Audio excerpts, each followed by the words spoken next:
विरमगाम पर 10 साल से कांग्रेस का कब्जा है तो बीते 10 साल से बापू की जन्मभूमि पोरबंदर पर बीजेपी का। बापू की विरासत पर कांग्रेस अपना दावा ठोकती है, मगर पोरबंदर बीजेपी में भरोसा जताता रहा है। पिछले कई चुनावों से दोनों पार्टियों ने हार जीत के बावजूद अपने उम्मीदवार नहीं बदले। 24 साल से यहां की लड़ाई दिलचस्प बनी हुई है। आखिर इस चुनाव में क्या करेगा पोरबंदर और क्या है यहां के दोनों उम्मीदवारों के दावे, आइए यह भी जानते हैं।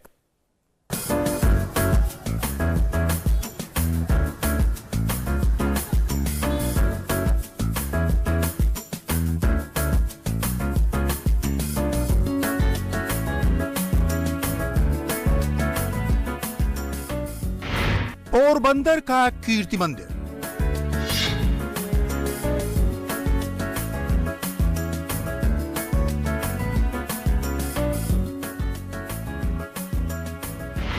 चाहे तो कहें महात्मा मंदिर।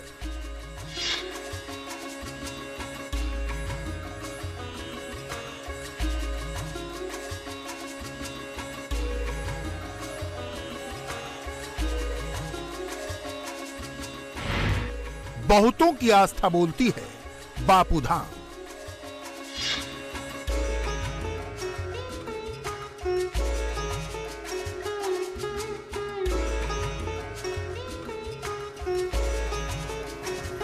अगर आपका क्रेडिट स्कोर कम है तो बैंक लोन छोड़िए, शादी के लिए लड़की भी नहीं मिलेगी। क्रेडिट स्कोर इंप्रूव करना है तो फ्रीडम ऐप को अभी डाउनलोड करो।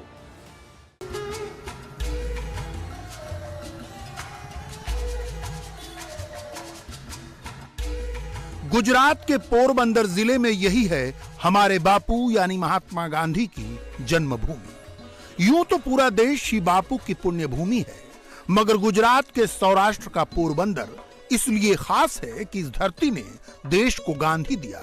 गांधी ने इस देश को राष्ट्रवाद का स्वाद दिया।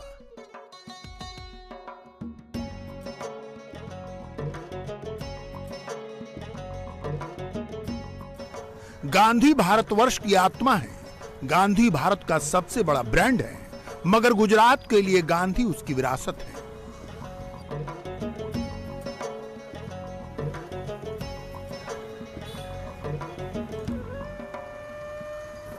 गांधी की विरासत पर दावेदारी सबकी है, मगर गांधी की जन्मभूमि इस विरासत को बीजेपी के हाथ सौंपकर लगता है जैसे निश्चिंत हो गई है। गुजरात में चुनाव हैं तो पोरबंदर में भी 1 दिसंबर को वोट पड़ने हैं। इस बार 2022 में पोरबंदर के वोटर का मिजाज क्या है? 2022 में कौन होगा पोरबंदर का सिकंदर? इंडिया टीवी की टीम इसी की पड़ताल के लिए पहुंची ground zero Porbandar. India TV संवाददाता भास्कर मिश्रा ने शुरुआत की पोरबंदर के एपी सेंटर गांधीधाम कीर्ति मंदिर से।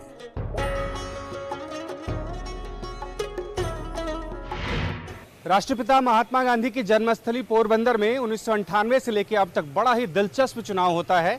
यहाँ पे मुख्य मुकाबला भारतीय जनता पार्टी और कांग्रेस के बीच में है और 1998 से लेकर अब तक दोनों ही पॉलिटिकल पार्टियों ने अपने कैंडिडेट तक नहीं बदले हैं।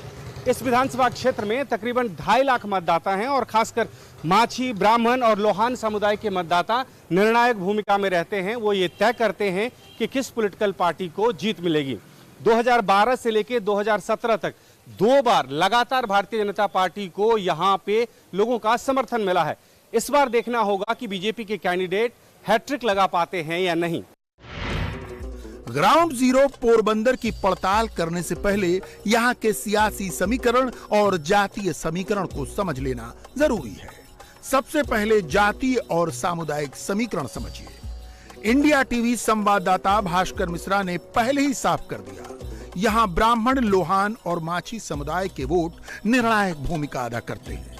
पोरबंदर केवल गांधी की जन्मभूमि नहीं है, यह कृष्ण के सखा सुदामा की भी जन्मभूमि है।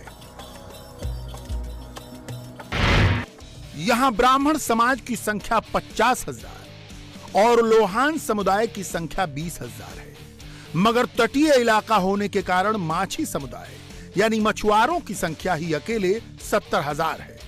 ये 3 समुदाय हर चुनाव में निर्णायक भूमिका अदा करते हैं।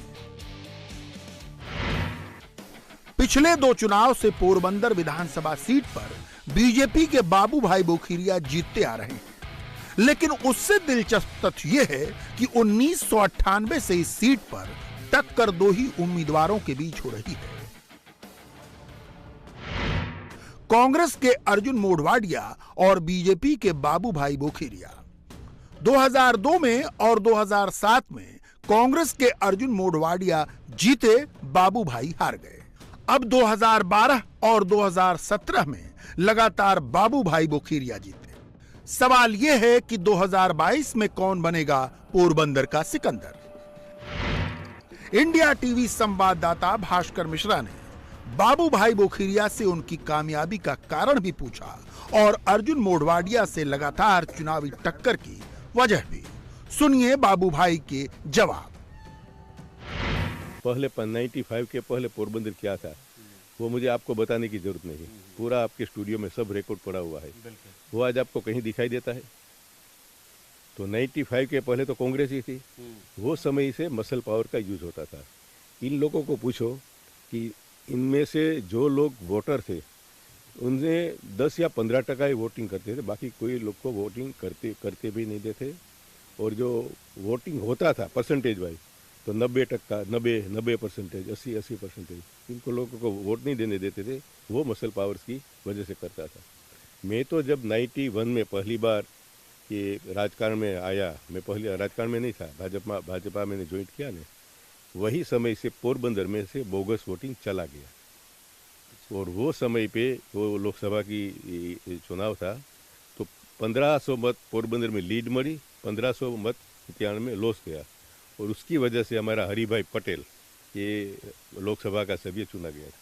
सर ये एक चीज़ बताइए कि ऐसा क्या है कि महात्मा गांधी की इस जन्मस्थली में जो प्रमुख मुकाबला आप दोनों के बीच है, भारतीय जनता पार्टी और कांग्रेस के बीच, और कैंडिडेट नहीं बदलता है, ऐसा कितना विश्वास है लोगों में या क्या वजह क्या है? मैं आपको बताऊं, मैंने अभी तक ये 6ठा में चुनाव लड़ने जा रहा हूं। पार्टी के पास कभी भी मैंने टिकट मांगी नहीं है। मैं वही बोलता हूँ पार्टी जो आदेश करेगी मैं लड़ूंगा। तो मुझे पार्टी आदेश करती है इसलिए मैं आता हूँ।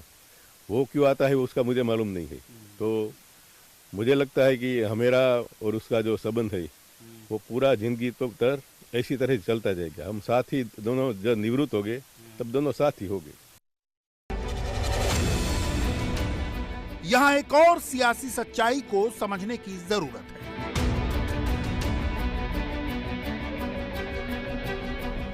जब बीजेपी ने अपने ढेर सारे वेटरन लीडर्स के टिकट काट दिए, बहुतों ने लड़ने से इनकार कर दिया। बाबू भाई बोखीरिया पोरबंदर की जमीन पर डटे हुए।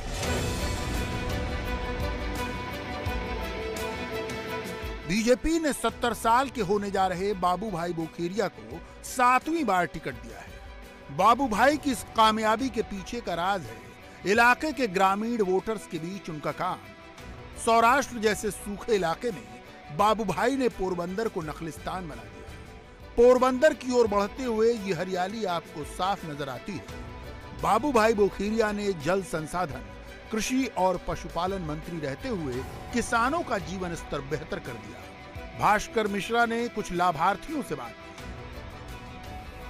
पोरबंदर विधानसभा सीट पे न तो कांग्रेस न ही भारतीय जनता पार्टी अपना कैंडिडेट बदलती है।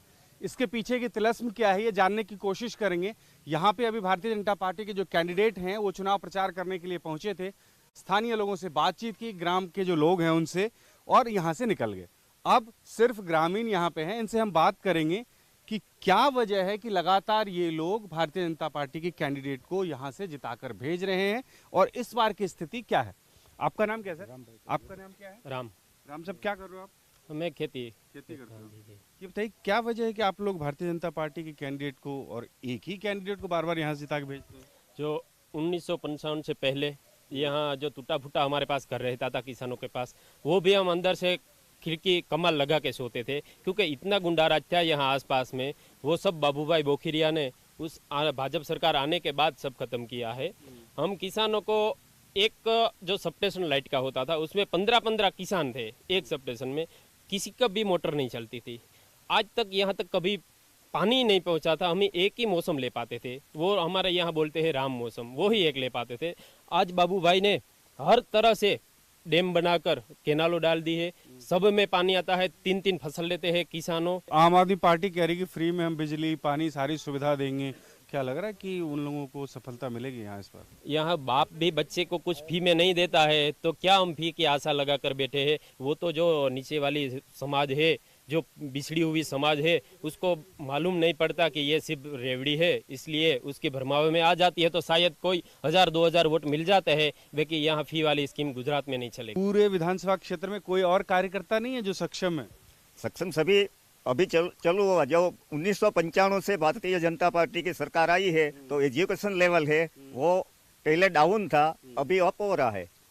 बाबू भाई बखेरिया को ही क्यों टिकट दिया जाता है और क्यों लोग चुन के लाते हैं? जो अभी जिस जमीन पे हम खड़े हैं, आप भी खड़े हैं, वो ग्रीनरी देख रही है, वो बाबू भाई बखेरिया की देन है। इधर अभी जो वो कैनाल नहीं होती तो इधर पशु को पानी पीने का भी नहीं मिलता। वो ये सभी ये पहले वो स्थिति आप लोगों ने देखी कि पशु पीने के लिए पानी? नहीं पशु देखी। और मेरी बाड़ी है गांव की उस साइड है, उधर पशु भी पानी नहीं पीता, ऐसा दरिया जैसा पानी था।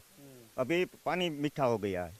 पहले खारा पानी था। पहला खारा पानी था। तो बाबू भाई ने बहुत मेहनत की है, गांव-गांव से वाड़ी विस्तार में पूरा रास्ता बनाया है। छोटे आदमी की भी बात सुनी, अगर कोई प्रॉब्लम लेके गया तो उसका सोल्यूशन किया है। काम किया, काम का आउट मिलता है। जनता किसी की नहीं है, जनता जो काम करता है उसके बाबू भाई ने लगातार काम किया। आम आदमी पार्टी से कोई उम्मीद है? वो लोग कह रहे हैं कि फ्री में बिजली पानी दूसरी सुविधाएं देंगे। वो बोल रहे हैं लेकिन दे नहीं सकते। क्यों? वो इतना पैसा वो कहाँ से लाएंगे? वो तो कह रहे हैं कि हम पंजाब में भी दे रहे, दिल्ली में भी दे रहे। पंजाब में दारू का धंधा चलता है, पैसा आता है, इधर कहाँ से आए? वो पार्टी तो उसका तो कोई नाम नहीं है। सूरत में कदाच उसको थोड़ा वोट मिलेगा। देखिए ये लोगों का अपना तर्क है। आम आदमी पार्टी अगर बिजली पानी फ्री में देने की बात कर रही है तो उसके लिए कह रहे हैं पंजाब में शराब का धंधा है तो इसलिए उनके पास पैसा है। गुजरात में शराब का धंधा होता नहीं है और ये मुश्किल है कि यहाँ पे फ्री में बिजली पानी और तमाम सुविधाएं दें, इसलिए कोई नहीं दे सकता है। लिहाजा जो हमारे यहाँ कैंडिडेट है हम उसको वोट करेंगे। कांग्रेस के अर्जुन मोढवाडिया भी चुनाव प्रचार में जुटे हुए हैं। उनका फोकस अर्बन पोरबंदर ज्यादा है। मोढवाडिया गुजरात के नेता प्रतिपक्ष भी रहे हैं, मगर 27 साल से कांग्रेस के सत्ता वैधव्य को समझाने में वो भी नाकाम साबित होते हैं। उनके पास एक ही जवाब है। पोरबंदर का सफाया हो गया 27 साल में। जो एक समय में बड़ा नाम था, आज महात्मा गांधी की जन्मभूमि में ये हालत हो गई। इतना भारी भ्रष्टाचार, इतने दारू के अड्डे, इतने इलीगल वर्क्स, और कोई सवाल ही नहीं। सवाल ये है कि क्या गुजरात का शासन है राहुल गांधी, नरेंद्र मोदी, अरविंद केजरीवाल को चलाना है? ये तो यहाँ का जो लीडरशिप है उनको चलाना है। केजरीवाल को मौका दो, वहाँ बोलते हैं कि मोदी को मौका दे, क्या वो मुख्यमंत्री बनने के लिए आएंगे? अगर वो रियली उनको चलाना होता तो इसी तरह चलता गुजरात में। गुजरात में एक पूरी सरकार, हमने तो डिमांड नहीं की थी कि विजय रूपाणी की पूरी सरकार 25 मंत्री सहित पूरा बदल दो। इतना बड़ा क्या गुनाह किया है सरकार ने कि पूरी सरकार बदल दी आपने। गुजरात में गांधी की विरासत पर दावा सब करते हैं, कांग्रेस भी और गुजराती होने के कारण मोदी शाह की बीजेपी भी।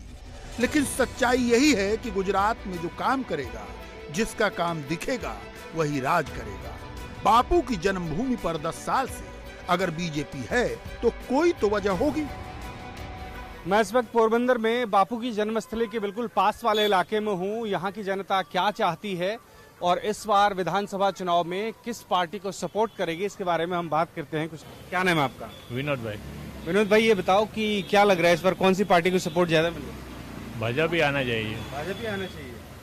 2 बार से भाजपा आ रही है। भाजपा ही सही है। भाजपा ही सही है। और आम आदमी पार्टी के बारे में क्या कहते हैं? आम आदमी भी सही है, पर देखते हैं कौन सी आदमी आता है, इसमें हम तो नहीं कह सकते, पब्लिक के ऊपर है डिपेंड। क्या आपको कौन सी पार्टी अच्छी लगती है? हमको तो ये भाजपा अच्छी लगती है। आप यही पोरबंदर के रहने वाले? पोरबंदर वाले। क्या नाम है आपका? अल्लाह रखा। क्या करते हैं आप? मजदूरी करता हूँ। आपके लिए कौन सी पार्टी अच्छी है? भाजपा अच्छी है। भाजपा 2 फेरे आए थे। अच्छा, क्यों अच्छी है? 2 फेरे आई अच्छी। दो फेरे आए। अच्छा, यहाँ पे तो ना कैंडिडेट बदलते हैं ना पार्टी बदलती है। कांग्रेस से भी वही कैंडिडेट रहते हैं और बीजेपी से भी वही कैंडिडेट। तो आप लोग जानबूझ के वोट डालते हो कि नहीं? नहीं, जानबूझ मर्जी से डालते हैं। रवि भाई। रवि भाई ये बताओ कौन सी पार्टी अच्छी है आपके लिए? अच्छी तो अभी दोनों ही थे, पर अभी एक केजरीवाल आया है, देखेंगे कोई नया कुछ होएगा तो। लगा बीजेपी तो ठीक है। बीजेपी ठीक है। हाँ, सरकार किसकी बनती हुई दिख रही है आपको? अभी तो मालूम नहीं है, पर पब्लिक चाहेगा तो नया कोई सरकार आएगा। नया सरकार आएगी। हाँ, बदलाव चाहते हैं आप? हाँ, बदलाव तो हर एक पब्लिक चाहती है, क्योंकि नाना व्यक्ति सब चाहते हैं, पर हम तो बीजेपी को चाहते हैं, नरेंद्र मोदी के हिसाब से। देखो भाई, देखो भाई, ये बताइए कि आपके इलाके में कौन सी पार्टी ज्यादा अच्छा कर रही है? जो आम पार्टी भी अच्छी है और भाजपा भी अच्छा है। जो काम दोनों अच्छे करते हैं, बाकी तो पब्लिक का क्या है, कोई भरोसा नहीं है। कौन से बोलता क्या है और करता क्या है। आप देखो, आपको कौन सी पार्टी अच्छी लगती है? वो आम पार्टी भी अच्छी है। अगर आपका क्रेडिट स्कोर कम है तो बैंक लोन छोड़िए, शादी के लिए लड़की भी नहीं मिलेगी। क्रेडिट स्कोर इम्प्रूव करना है तो फ्रीडम ऐप को अभी डाउनलोड करो। इंडिया टीवी हर वक्त हर जगह डाउनलोड करने के लिए सर्च करें India TV news Google play store या ऐप स्टोर पर।